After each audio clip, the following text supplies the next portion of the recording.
Hello and welcome! Silrace here with Star Wars Battlefront. And I do want to talk briefly about this spawn system, give out a couple ideas here, because, well, everybody has already said that the spawns are bad, and frankly, they are. The rush game mode, I am sorry, Walker Assault. Anyway, the spawns should not be static.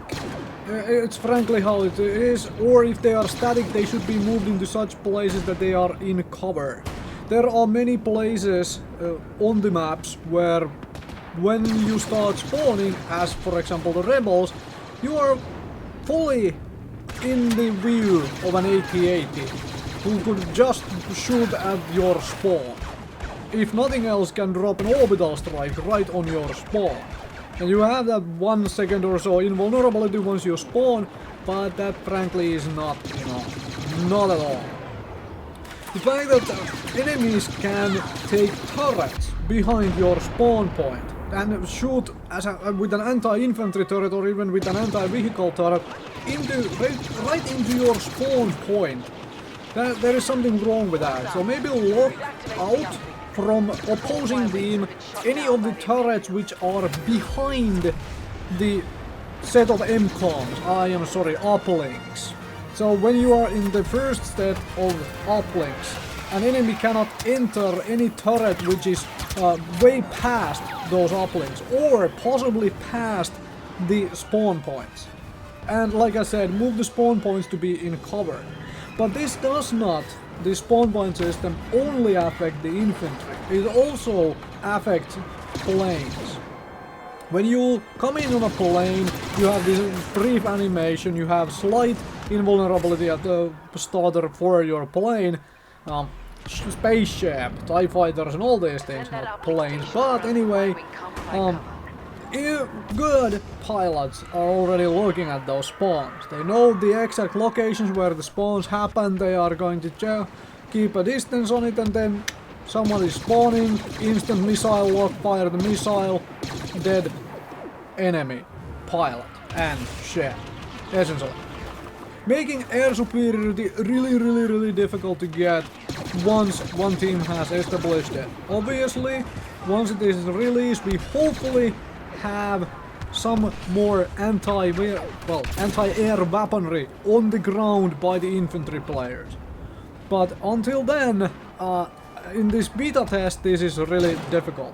What I would suggest to do is randomize the ship spawns in such a way that it takes one of the 4 edges, or possibly even one of the 3, so you cannot come in from the opposite side edge of the map. So as a rebel you couldn't come from the Imperial spawn edge.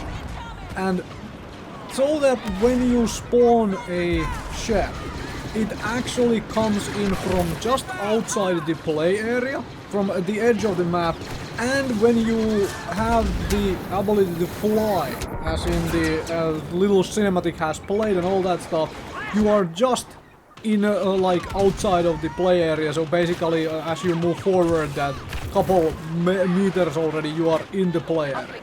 And because it would be randomized, it would be much harder to simply camp, essentially, plane, camp the other team's, well, vehicular spawn point, right?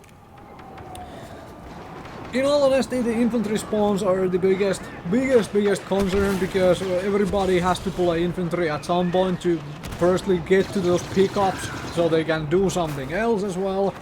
But it's bad that you can camp a spawn, and they should be dynamic in such a way that if there are multiple enemies there, if there is a freaking AT-ST standing in the rebel spawn, they should not be spawning like rabbits in that same location just to be mowed down by the 10-15 guys surrounding the spawn point. This is bad game design, just straight up bad game design, that should not be happening. I am hoping that this has been resolved already for the release, but I'm really hoping that. But if it's not, then I don't really see Walker Assault being such an awesomely played thing, because once everybody learns those spawn locations, it's just easy to lob grenades and everything else always to the spawn location. Anyway, thank you very much for watching. This was a quick talk about the spawn locations, and let's hope that this stuff is resolved for the actual release of the game.